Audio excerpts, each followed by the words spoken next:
नव्या। नव्या।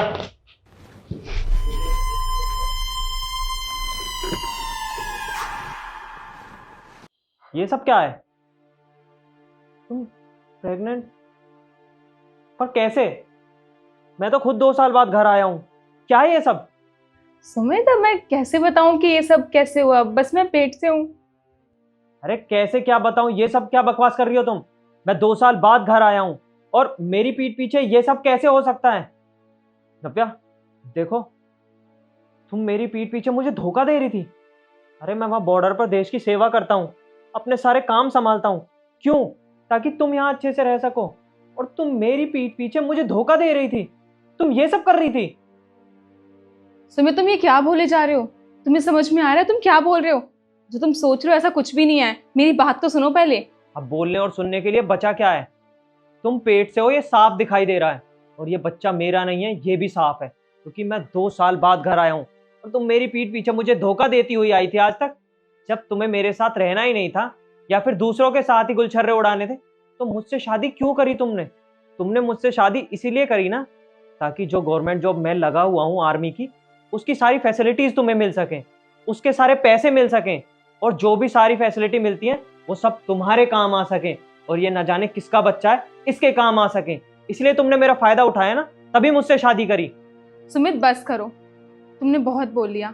At least एक बार तो मेरी बात सुन लो। मैं कहना क्या चाहती हूँ तुम गलत समझ रहे हो। बस करो। मुझे तुम्हारी ना कोई बात सुननी है और ना अब अपना कुछ कहना है। अब तुम आराम से इस घर में अकेली रहो, अपने इस बच्चे और इसके बाप के साथ। ठीक है, तुम्हें जाना है ना तो शौक से जाओ। मैं तुम्हें नहीं रोकूंगी, पर सच्चाई सुन के जाओ। ये सब कुछ नहीं है, ये सब बस एक प्रैंक है। मैं कोई पेट से नहीं हूँ। क्या प्रैंक प्रैंक लगा रखा है? सब कुछ साफ सामने दिखाई तो दे रहा है। इससे अच्छा क्या सबूत होगा? अच्छा, तो ये लो, ये भी देखो। ये सब सिर्फ एक प्रैंक था। मैं कोई पेट से नहीं हूं। पर मुझे तो ये समझ नहीं आ रहा कि तुम मुझ पे शक कर रहे थे। दीदी, दीदी, दीदी, ये सब क्या है? हम दोनों ने मिलके क्या डिसाइड किया था कि हम दोनों मिलके जीजा जी के साथ प्रैंक करेंगे, और आप अब तो खुद ही अकेले प्रैंक कर रही हो। देखो ना, मैं तो केक भी लेके आ गया हूँ। अब उन सबका कोई फायदा नहीं है, क्योंकि सुमित को मुझ पे भरोसा है ही नहीं। अरे, हम दोनों ने प्रैंक इसलिए किया क्योंकि सुमित 2 साल बाद घर आ रहा था, तो हमने सोचा कुछ कुछ तो हटके करते हैं। लेकिन सुमित ने तो मुझे ही सरप्राइज कर दिया। उसे लगता है कि मैं इसके पीठ पीछे किसी और को अपने घर में बुलाती हूँ और मेरा कोई आशिक है। ऐसा कुछ भी नहीं है। पर मुझे तो भरोसा इस बात पे नहीं हो रहा कि तुम्हें मुझ पे जरा भी भरोसा नहीं था। तुमने सोच कैसे लिया कि मैं तुम्हारे साथ ये सब कुछ कर सकती हूँ? अरे, मुझे पता है कि तुम फौज में हो, वहां दिन रात मेहनत कर रहे हो, और तुम्हें यहाँ पे आए हुए 2 साल हो चुके हैं। मैं खुद भी तुम्हारा वेट करती हूँ कि सुमित कब आएगा, कब उसे छुट्टियां मिलेंगी। और तुम मेरे बारे में इतनी घटिया सोच रखते हो। मैंने कभी सपने में भी नहीं सोचा कि तुम्हारी सोच इतनी घटिया और गिरी हुई हो सकती है। तुमने मुझसे इतना भी नहीं पूछा कि मैं कैसी हूँ, ये सब क्या हुआ, कैसे हुआ। तुमने सिर्फ मुझ पे इल्जाम लगाना शुरू कर दिया कि मैं तो ऐसी हूँ, मैंने ये कर दिया, वो कर दिया। तुमने थोड़ा तो सोच समझ के बोला होता। और सबसे बड़ी बात, तुमसे शादी करने का मतलब ये नहीं है कि मुझे तुम्हारी सारी प्रॉपर्टी या फिर फैसिलिटी में कोई भी इंटरेस्ट है। मैंने सिर्फ तुमसे शादी की है।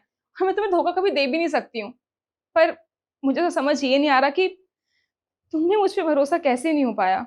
लेकिन ये प्रैंक वगैरह, और वो भी इतना घटिया प्रैंक, ये क्यों किया तुम दोनों ने मिलकर?